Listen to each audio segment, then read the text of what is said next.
Is how you are moving contributing to your prolapse symptoms? It's amazing how many of us just go about our day without even giving a lick of thought of how we are moving and if the way that we are moving are potentially contributing to how we are feeling. My name is Jocelyn Conley. I'm a pelvic floor physical therapist, and in this video I'm going to talk to you about how the way you are moving may be contributing to your prolapse. So what is prolapse? Prolapse, pelvic organ prolapse, is basically a condition where the support of your organs, primarily the bladder, the rectum, the ovary or uterus and cervix, start to put pressure on the vaginal walls and can advance to the point where the actual pressure differential let me just describe it as, picture a boat, a sailboat that is just chilling with no wind versus a sailboat that has a good wind taking it. As once the sailboat gets going and the wind kicks up, it just goes and goes. Versus if there's no wind, it's just going to stay there. Once the vaginal tissue crosses the threshold of the hymenal plane, it's like that sailboat sometimes, where someone didn't have symptoms at some point of the day, but the way they went about their day created a pressure in their body that pressed those organs down, and now they've crossed the threshold, and it's like it's like the sailboat with wind. And people experience vaginal heaviness. They could have urinary incontinence or difficulty emptying, or they can have symptoms like inability to completely empty their bowels, or just general vaginal heaviness and pressure. Now, besides just the definition of prolapse, how can movement impact prolapse?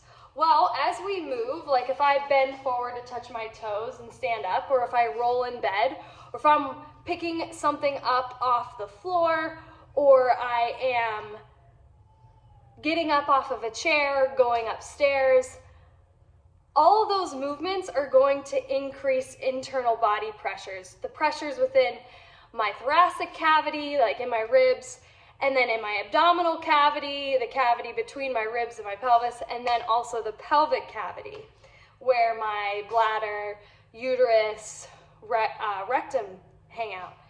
And so one thing could be that you are moving in such a way that you're actually feeding into the problem.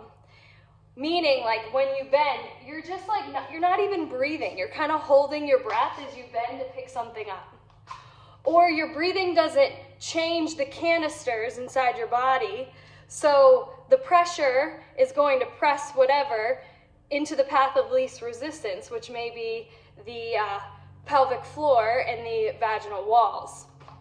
The other thing that could be happening is that you don't have a strategy. Like you just do it, like we're supposed to just do it, and your strategy is such that you're using and abusing your pelvic floor. You're not utilizing the big muscles that are supposed to do what you're doing. So instead, the pelvic floor gets bullied. What do I mean by that? Well, if I am bending forward to touch my toes and I go to stand up, and I don't have pre-training, I'm just doing it, and I didn't know all the things that I know.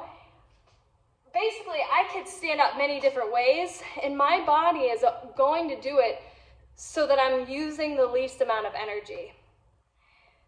Instead of using the muscle that it's basically sets up a chain of efficient movement once you've practiced it over and over again. The thing is, we have to practice a movement pattern until it becomes efficient. So what do I mean by this bending example?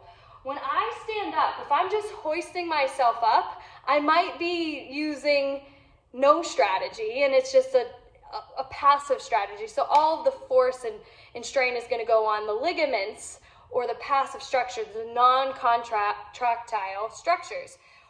But if I know, and I know this because I'm trained, that the glutes are the primary hip extensors, and that in order to maximize how the system should be working under optimal scenarios, then I want to squeeze my glutes to stand up and exhale. So I'm going to initiate by squeezing my glutes and exhaling.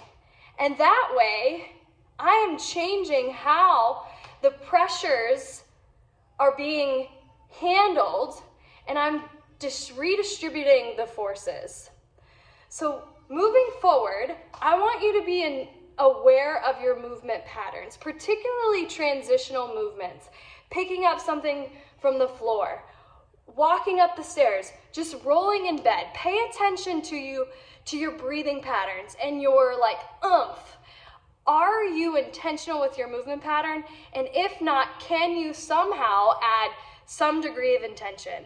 Pay attention to your breathing patterns and try to change up what you're doing. And if you feel like you need guidance here, reach out.